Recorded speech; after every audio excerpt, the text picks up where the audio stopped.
Hi there, friend. Have you ever thought about starting an exercise routine but felt unsure where to begin? Or maybe you've been exercising for years, but lately, something just doesn't feel right, like your body isn't responding the way it used to. If that sounds familiar, don't worry. You're not alone. Many seniors want to stay active, but sometimes, without realizing it, they make mistakes that can actually do more harm than good. The truth is, exercise is one of the most powerful tools we have for staying strong, independent, and full of energy as we age. But here's the catch, it has to be done the right way. That's why today, we're going to talk about the 5 biggest mistakes seniors often make when it comes to exercise, and, more importantly, how to fix them safely. These tips will help you avoid injuries, stay motivated, and get the most out of your workouts. Let's dive right in with the first mistake, overdoing high-impact exercises. I know, it's tempting to think that pushing yourself hard is the best way to stay fit. After all, that's what we've been told our whole lives, right? But as we age, our joints and muscles need a little extra care. High-impact activities like running, jumping jacks, or even some types of aerobics can put unnecessary strain on your knees, hips, and ankles. Over time, this can lead to pain, stiffness, or even injuries like arthritis flare-ups.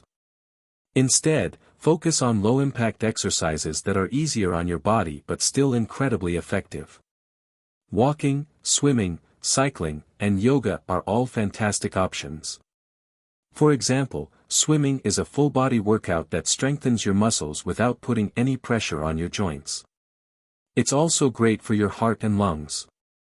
My friend Mary started swimming twice a week after she had to stop jogging because of knee pain. She says it's made a world of difference. Not only does she feel stronger, but she also enjoys it so much more. Now, let's move on to the second mistake, skipping warm-ups and cool-downs. I'll admit, I used to be guilty of this one too. When you're eager to get moving or short on time, it's easy to jump straight into the main part of your workout.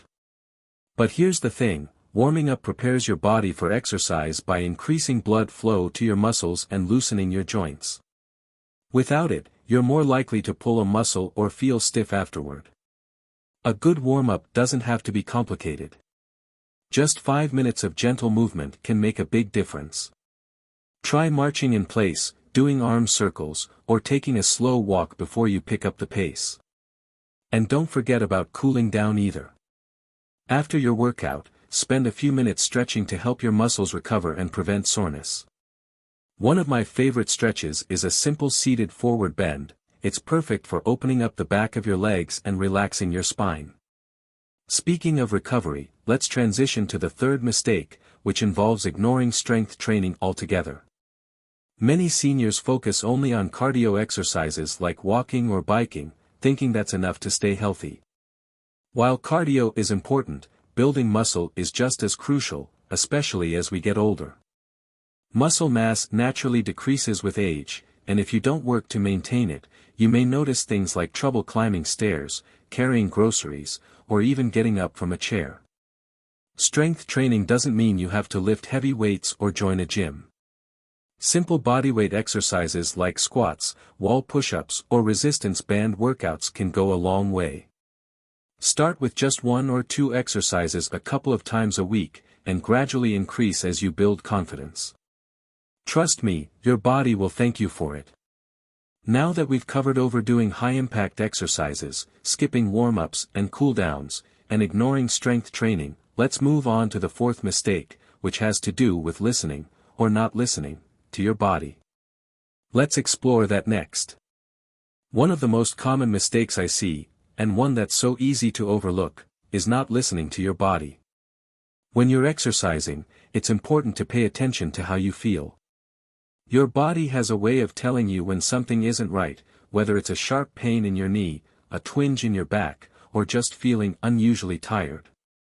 Ignoring these signals can lead to injuries that could have been avoided. Let me share a story.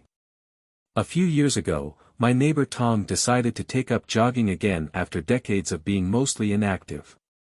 He was determined to get back into shape and started running every day, pushing through even when his legs felt sore or his joints ached. At first, he thought the discomfort was just part of getting back into it. But eventually, the pain became too much to ignore, and he ended up with a stress fracture in his foot. It took months for him to recover, and by then, he'd lost all his momentum. The lesson here: don't push through pain. If something doesn't feel right, stop and reassess. Maybe you need to switch to a lower impact activity, take an extra rest day, or consult a doctor or physical therapist. Now, let's talk about another big mistake: sticking to just one type of exercise. I get it. If you found something you enjoy, like walking or swimming, it's tempting to stick with what works. But doing the same thing over and over can actually limit your progress and increase your risk of injury. Our bodies thrive on variety, and mixing up your routine ensures you're working different muscle groups and challenging your brain as well. For example, if you love walking, that's wonderful, it's a great foundation for staying active. But consider adding other activities to complement it. Try a yoga class to improve flexibility and balance, or incorporate some light strength training to build muscle. Even something as simple as dancing in your living room can be a fun way to mix things up. Variety keeps your workouts interesting and helps you stay physically well-rounded. I'll never forget meeting a woman named Helen at a community center who inspired me with her approach to fitness. She was in her late 70s and had created what she called her fitness menu. Every week, she picked a mix of activities: walking 3 times a week, chair yoga twice a week, and water aerobics once a week. She said having a variety kept her motivated and made her feel like she was giving her body everything it needed. Now, let's move on to the 5th and final mistake: neglecting balance and flexibility exercises. This is such an important piece of the puzzle, especially as we age. Falls are one of the leading causes of injury among seniors, and poor balance plays a big role in that. But here's the good news: improving your balance and flexibility is entirely within your control. Simple exercises like standing on one leg, heel-to-toe walking, or practicing Tai Chi can make a huge difference. Tai Chi, in particular, is amazing because it combines slow, deliberate movements with deep breathing and mindfulness. It's gentle on the body but incredibly effective for building stability and coordination. Research shows that seniors who practice Tai Chi regularly are less likely to fall and more likely to maintain their independence. And don't underestimate the power of stretching for flexibility. Tight muscles can affect your posture, mobility, and even your ability to perform everyday tasks. Incorporating stretches for your calves, hamstrings, shoulders, and back into your routine can help you move more freely and comfortably. Just a few minutes a day can make a noticeable difference over time. Now that we've covered the 5 biggest mistakes seniors make with exercise: not warming up, ignoring strength training, overdoing high-impact workouts, neglecting variety, and skipping balance and flexibility work, we'll wrap things up by summarizing how you can put all of this into action safely. Let's do that next. Alright, let's bring it all together. We've talked about the 5 biggest mistakes seniors often make when it comes to exercise, and more importantly, how to fix them safely.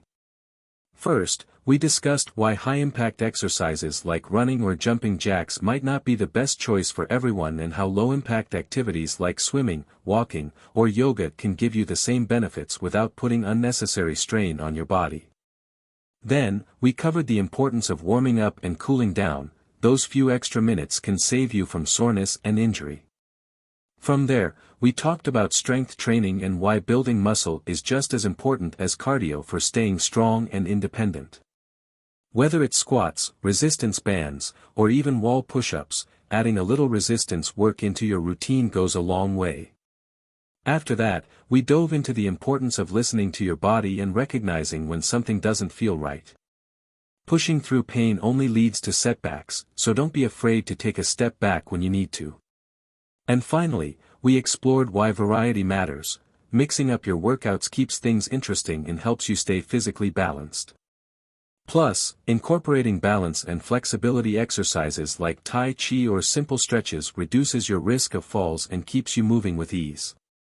Now, I know this might sound like a lot to think about, but here's the beauty of it: you don't have to overhaul everything overnight.